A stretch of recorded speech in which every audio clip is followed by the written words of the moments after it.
Olá, pessoal, sejam bem-vindos à nossa roda de conversa sobre hipoparatireoidismo e pseudo-hipoparatireoidismo. Nós somos alunos de medicina da UFCG e vamos discutir um pouco acerca dessas duas temáticas, dessas duas doenças. Essa conversa vai ser guiada por mim, Ana Letícia, Caio Dantas, Lara Maria e Isadora Meira. Vem com a gente. Bom, pessoal, começando com o hipoparatireoidismo. Essa é uma doença caracterizada pela diminuição da quantidade de secreção de paratormônio pelas glândulas paratireoides, e isso diminui a reabsorção osteocítica e resulta na inativação quase completa dos osteoclastos. Como consequência, a liberação de cálcio dos ossos é tão deprimida a ponto de ocasionar uma queda significativa do nível de cálcio no sangue e nos líquidos corporais. Quanto às principais causas dessa doença, pode ser citada algum dano à glândula paratireoide, seja por remoção cirúrgica, por algum trauma, ou também pode ser por doença autoimune. Agora vou citar alguns dos principais sintomas do hipoparatireoidismo. Entre eles, a gente pode citar o formigamento ou sensação de queimação nos lábios ou nas pontas dos dedos, falta de sensibilidade nos pés, nas mãos ou ao redor da boca, dor muscular ou câimbras muito fortes, contração ou espasmos musculares, fraqueza ou cansaço excessivo. No caso das mulheres, as cólicas menstruais podem vir muito mais fortes do que o esperado, pele seca e áspera, unhas quebradiças e queda de cabelo. Podem até também ocorrer convulsões generalizadas e palpitações cardíacas. Bom, quanto ao diagnóstico da doença de hipoparatireoidismo, ela é feita basicamente por um endocrinologista ou um clínico geral, que vai chegar a esse diagnóstico a partir dos sintomas que a gente citou para vocês, e também pelo exame de sangue para analisar os níveis de concentração de cálcio e de fósforo no sangue. Meu nome é Isadora e eu vou dar continuidade à abordagem feita por Ana Letícia sobre o hipoparatireoidismo, agora adentrando na questão do tratamento dessa doença. Em alguns casos pontuais, o hipoparatireoidismo vai ser tratado a partir do hormônio paratormônio. Entretanto, esse é o tratamento mais utilizado porque os efeitos desse hormônio no nosso organismo são muito curtos, ele é um tratamento de alto custo, e também existe uma tendência natural do nosso organismo de produzir anticorpos contra esse hormônio, o que tornaria o tratamento a longo prazo menos eficaz. O tratamento do hipoparatireoidismo vai ser feito a partir da administração de grandes quantidades de vitamina D, podendo chegar até cerca de 100 mil unidades por dia. Além disso, vai ser acompanhado da ingestão de íon cálcio, cerca de 1 a 2 gramas diária, para que haja a manutenção da concentração normal desse íon no nosso organismo. Além disso, também é muito importante que a gente note que a vitamina D que é administrada, geralmente é administrada na sua forma inativada, que é ou D2, que é o recalciferol, ou D3, que é o colecalciferol. Em alguns casos, vai ser feita a administração da vitamina D em sua forma ativada, que é o calcitriol. Entretanto, essa não vai ser a abordagem mais comum para esse tratamento, já que pode gerar alguns efeitos indesejados devido ao excesso da atividade do calcitriol no nosso organismo. Olá pessoal, meu nome é Lara e eu vou dar continuidade à nossa roda de conversa, agora falando sobre pseudo-hipoparatireoidismo. Bom, o pseudo-hipoparatireoidismo é um distúrbio hereditário causado por um órgão-alvo não responsivo ao hormônio produzido na paratireoide, que é o paratormônio. Uma das mutações que causa essa doença ocorre no gene que codifica a proteína G-alfa em certas células. Bom, no pseudo-hipoparatireoidismo, o paciente apresenta sintomas da falta do paratormônio, mesmo tendo altos ou baixos níveis desse hormônio. Bom, como foi falado, esses pacientes apresentam um defeito na proteína G, que acopla o receptor desse hormônio à enzima amplificadora do AMP cíclico, no caso, a adenilato ciclase. Bom, antes de falar sobre o que ocorre nessa patologia, eu vou começar dando uma breve explicação de como ocorre o sistema de amplificação de sinal nas células humanas, sem a patologia da proteína G encontrada no pseudo-hipoparatireoidismo. Bom, vocês podem acompanhar por essa imagem aqui. Nesse esquema dessa imagem, o hormônio em questão é a adrenalina e o seu receptor é o receptor beta-adrenérgico. Mas o mesmo esquema também se aplica ao paratormônio e ao seu receptor. Começa com a ligação do hormônio no caso o paratormônio, ao seu receptor. Esse complexo receptor-hormônio causa a substituição do GDP por GTP na proteína G-alfa, ativando essa proteína G-alfa. Então, essa proteína G-alfa ativada, ela vai caminhar até a adenililciclase, que essa adenililciclase vai ser ativada por essa proteína G ativada. Então, quando essa adenililciclase está ativada, ela catalisa a formação de AMP cíclico.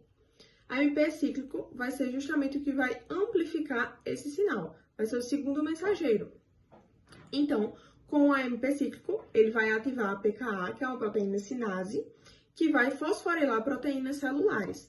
Então, essa fosforilação de proteínas pela PKA, ativada pelo AMP cíclico, vai gerar a resposta celular ao hormônio lá do começo, ao paratormônio.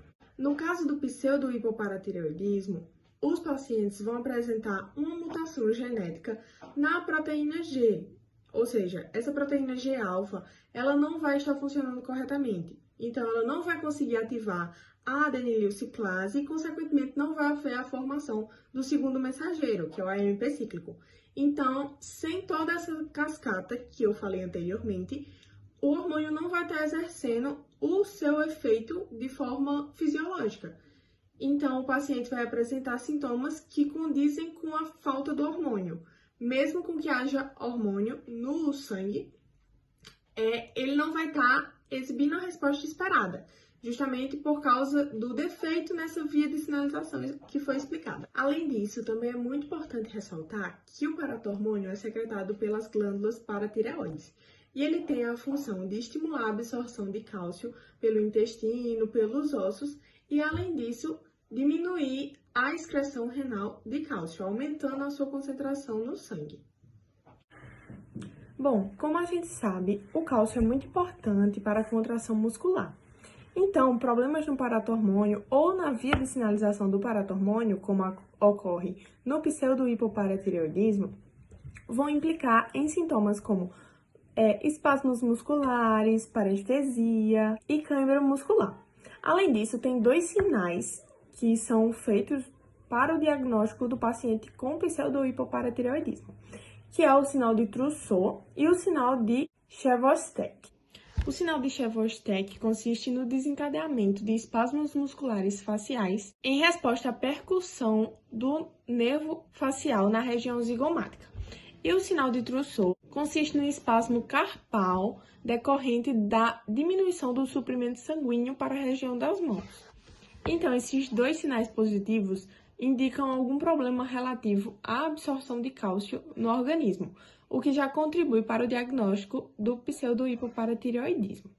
Além disso, o histórico familiar de pseudo-hipoparatireoidismo também é um importante fator para ajudar nesse diagnóstico.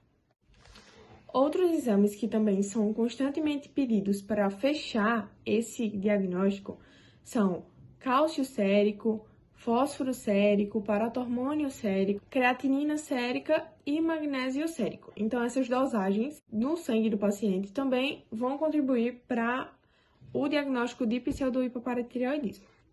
Além disso, eletrocardiograma, densitometria óssea e radiografia das mãos também são constantemente pedidos juntamente com os exames de sangue para diagnosticar o pseudo-hipoparatireoidismo. Bom, meu nome é Caio e eu vou discorrer um pouquinho sobre o tratamento e o manejo de pacientes com pseudo-hipoparatireoidismo. Bom, a gente, especialmente no tratamento medicamentoso, a gente vai ter a suplementação de cálcio e de vitamina D, visando manter um nível aceitável de fosfato de cálcio. A gente também pode fazer o uso de diuréticos tiazínicos.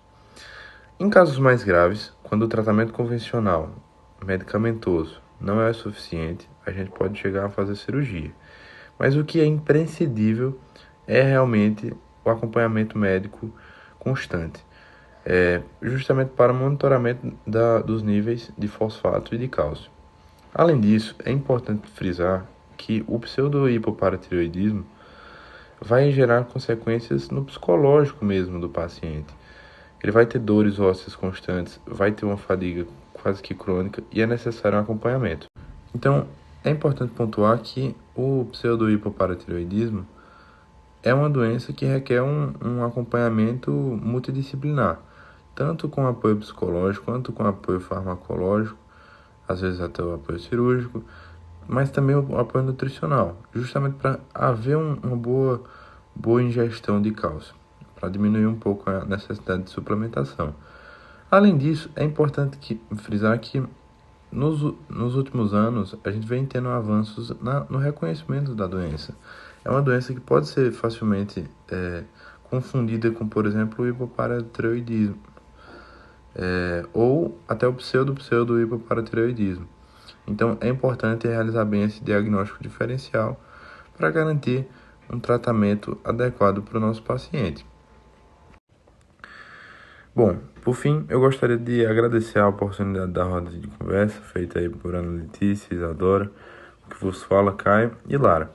E eu gostaria de pontuar também que, apesar das duas doenças discutidas não terem uma prevalência tão grande, são doenças que impactam definitivamente a qualidade de vida de um portador. Portanto, é necessário que a gente saiba reconhecer uma doença dessa para melhorar, para mudar a vida de alguém. Gostaria de agradecer à professora Denise pela ministração de toda a matéria e até o próximo período.